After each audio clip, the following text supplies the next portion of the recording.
अब रहा सवाल ओवैसी साहब का। वो कुछ थी हम लोगों के बीच में, तो वो हम लोगों ने समझा लिया। इतना तो बात पक्का न है पहले से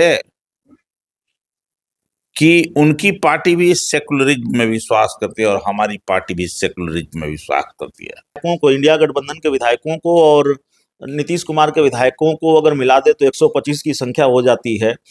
माना जाए कि उस तरफ कहीं कोई गुंजाइश है आंशिक तौर पर भी। देखिए, मैं इन बिंदुओं पर ज्यादा कुछ नहीं कह सकता हूं, लेकिन इतना तो हम कह ही सकते हैं कि नीतीश कुमार भी सोशलिस्ट धारा से ही निकले हुए हैं। वो भी सेकुलरिज्म में विश्वास करते हैं, तो देश की रक्षा के लिए, संविधान की रक्षा के लिए वो आते हैं। तो ये दूसरी धारा भी जो हम लोगों की धारा है उसमें उस लोग विचार करेंगे ही, हमारे नेता। ये बात 200% सही है कि पिछले चुनाव में एनडीए ने वोट मांगा है नीतीश कुमार के चेहरे पर और नारा ही लगाया था 2025 से 30 नीतीश से कुमार, फिर से नीतीश। हाँ, ये नारा था उनका।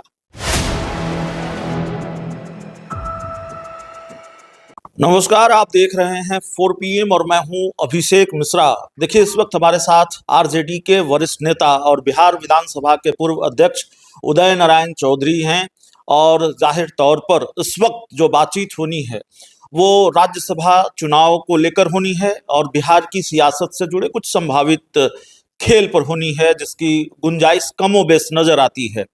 तो जो सबसे पहला सवाल है, आरजेडी के लिए अच्छी बात यह है जो अब दिख रहा है कि 6 में से 5 विधायकों का जुगाड़ आरजेडी ने कर लिया है और कांग्रेस के जो विधायक बैठक में शामिल नहीं हुए थे, तेजस्वी यादव की बैठक में, वो सब बैठक में शामिल हुए हैं। कांग्रेस के विधायक दल की बैठक हुई है।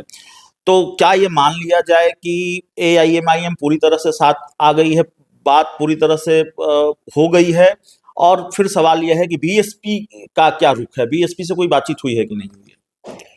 पहली बात तो कि जो आप कह रहे हैं जुगाड़ हो गई है, ये जुगाड़ की भाषा नहीं है, जुगाड़ नहीं है। सैद्धांतिक दृष्टिकोण से संविधान बचाने के लिए और जो एनडीए ने देश भर में नफरत का वातावरण पैदा किया है, गरीब, कमजोर, दलित, अल्पसंख्यकों में जो एक भय का वातावरण बन रहा है, बुलडोजर वाला, इसके कारण आम जनता की मांग है और जिन मुद्दों पर हम लोग चुनाव लड़े थे उस मुद्दे को लेकर के सब लोग पहले से भी यूनाइटेड थी इंडिया गठबंधन और आज भी यूनाइटेड है। कोई जुगाड़ का बात नहीं है इसमें। अब रहा सवाल ओवैसी साहब का। वो कुछ थी हम लोगों के बीच में, तो वो हम लोगों ने समझा लिया। इतना तो बात पक्का न है पहले से कि उनकी पार्टी भी सेकुलरिज्म में विश्वास करती है और हमारी पार्टी भी सेकुलरिज्म में विश्वास करती है। हाँ, ये बात ठीक कह रहे हैं तो आप। दोनों का नीति तो एक है हम लोगों का, उस नीति पर हम लोग एक साथ हैं। हाँ, ये बात आप ठीक कर रहे हैं। एआईएमआईएम आपके साथ आई है और बड़ी मजबूती से साथ आती दिख रही है। 4 दिन पहले जब हमारी बात हुई प्रदेश अध्यक्ष अख्तरुल इमान से, उन्होंने कहा कि तेजस्वी यादव को मदद की जरूरत पड़ेगी तो हमारे दरवाजे पर आना पड़ेगा। लेकिन प्रदेश अध्यक्ष अख्तरुल इमान तेजस्वी यादव के दरवाजे पर गए, इफ्तार का न्योता दिया और दोनों ने कहा कि बहुत सकारात्मक बातचीत हुई है। एक खबर ये सामने आ रही है, आप चाहे तो इसको खारिज करें, आप चाहे तो इसको स्वीकार करें, लेकिन अलग अलग मीडिया रिपोर्ट्स में ये भी जानकारी निकलकर सामने आ रही है कि एमएलसी की सीट मांग रही है एआईएमआईएम। क्या कोई वैसी बात? न मैं खारिज कर रहा हूं न मैं स्वीकार कर रहा हूं, दोनों बात। ये तो क्या हमारे नेताओं के बीच में बात हुई है ये मैं नहीं कह सकता, लेकिन जिसका जो जेन्युइन डिमांड है हम लोग क्यों नहीं मानेंगे, मानेंगे। और सवाल अभी एमएलसी का नहीं है, सवाल अभी देश के संविधान बचाने का है, सवाल देश में, बिहार में सेकुलरिज्म को सुरक्षा देने का है। बीएसपी से बातचीत हुई है? बीएसपी का इस लाइन से अलग है क्या? सेकुलरिज्म में विश्वास नहीं करता क्या? उनको ये पता नहीं कि दलित पिछड़ों पर जो हमला हो रहा है तो वो भी उसी लाइन पर है। एक सवाल यह भी है, चूंकि आप विधानसभा के अध्यक्ष रहे हैं, तो विधायकों के गणित से जुड़ा हुआ सवाल जाहिर तौर पर आपसे पूछा जा सकता है, और एक पत्रकार के तौर पर मेरा अपना एक लालच है। मैं नहीं कर मुझे नहीं पता ये गुंजाइश है कि नहीं है, लेकिन जाहिर तौर पर जब चर्चाएं चलती हैं और बिहार को पॉलिटिकल सरप्राइज देखने की आदत है, तो जाहिर तौर पर बिहार में कुछ भी हो सकता है।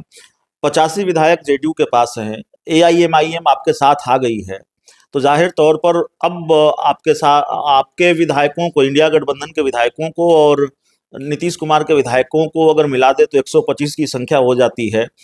माना जाए कि उस तरफ कहीं कोई गुंजाइश है आंशिक तौर पर भी। देखिए, मैं इन बिंदुओं पर ज्यादा कुछ नहीं कह सकता हूं, लेकिन इतना तो हम कह ही सकते हैं कि नीतीश कुमार भी सोशलिस्ट धारा से ही निकले हुए हैं। वो भी सेक्युलरिज्म में विश्वास करते हैं, तो देश की रक्षा के लिए, संविधान की रक्षा के लिए वो आते हैं। तो ये दूसरी धारा भी जो हम लोगों की धारा है, उसमें उस लोग विचार करेंगे ही, हमारे नेता। हम उसके बारे में कोई कन्फर्म बात नहीं कर सकते हैं, क्योंकि मैं दावा नहीं कर सकता हूं। मैं निर्णय लेने वाला हूं और न निर्णय सुनाने वाला हूं। मैं तो एक मामूली सा एक कार्य करता हूं, लेकिन हमको पूरा भरोसा और विश्वास है कि ऐसी परिस्थिति जब आएगी तो हमारी महागठबंधन के लोग भी इस पर विचार करेंगे। आपको लगता है इस तरह की परिस्थिति आ सकती है? ये सवाल इसलिए है क्योंकि जनता दल यूनाइटेड के ज्यादातर नेता कार्यकर्ता या बड़ी संख्या में विधायक ये पचा नहीं पा रहे हैं कि वो करें वोट नीतीश कुमार के नाम पर और फिर आप उनको किनारे लगा दें।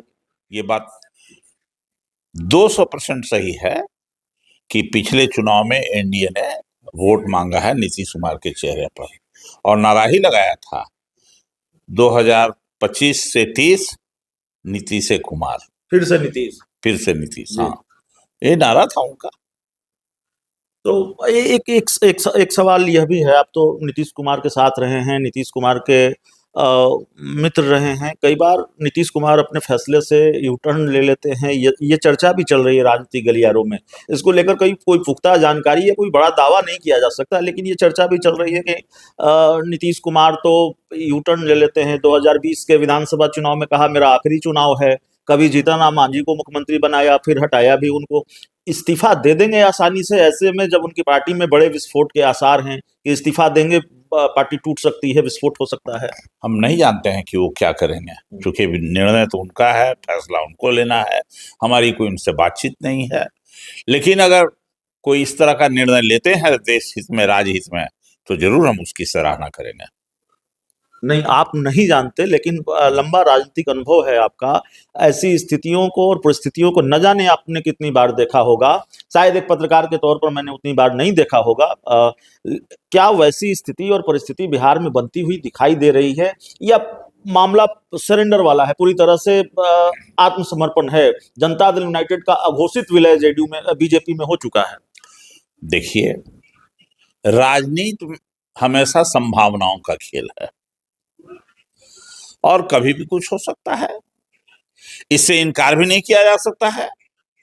ये कौन सा स्वरूप बनेगा, कौन सा नहीं स्वरूप बनेगा, क्योंकि पूरे देश में भी एक जो नफरत का वातावरण पैदा हुआ है, जो दहशत का वातावरण दलितों में, पिछड़ों में हुई है इस बुलडोजर की हुकूमत से, अल्पसंख्यकों में जो दहशत कायम किया गया है, तो अगर इस हित में कोई निर्णय लेते हैं, कोई पार्टी लेती है एनडीए की, तो इसको इनकार भी नहीं किया जा सकता है।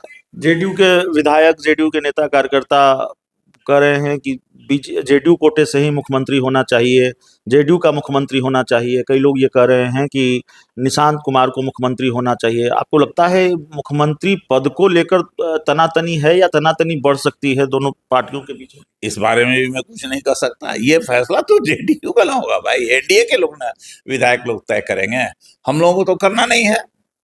लेकिन इतना ही कह सकते हैं कि पिछली बार विधानसभा में एनडीए चुनाव लड़ा नीतीश कुमार के फेस पर, उनके चेहरे पर लड़ा है, और उनके साथ इस तरह की कोई भी हरकत और हटाने का काम उनके साथ चीट कर रही है, उनको हाईजैक कर रही है बीजेपी। इसलिए कि अगर उनकी इच्छा होती कि हम जाएं राज्यसभा, तो इनके मर्जी से थोड़े जाएंगे, वो अपने अपने पार्टी के वोट से जाएंगे, नंबर 1।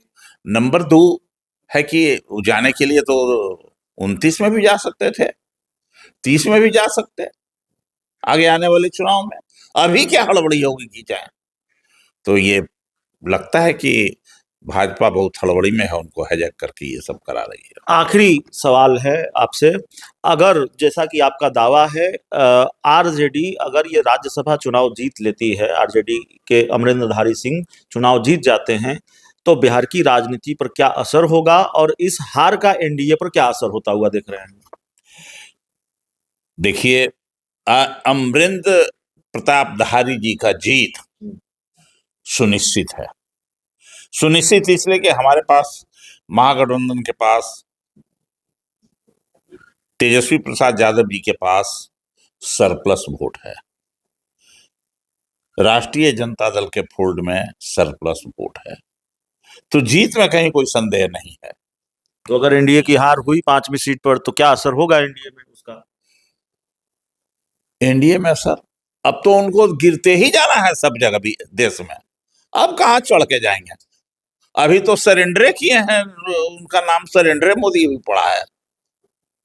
अभी एप्स्टीन फाइल का नाम लेने पर उनको तितकी लग जाता है। अभी अभी कहाँ शुरू हुआ, अब शुरू हो रहा है, तो उसी का एक हिस्सा ही भी होगा।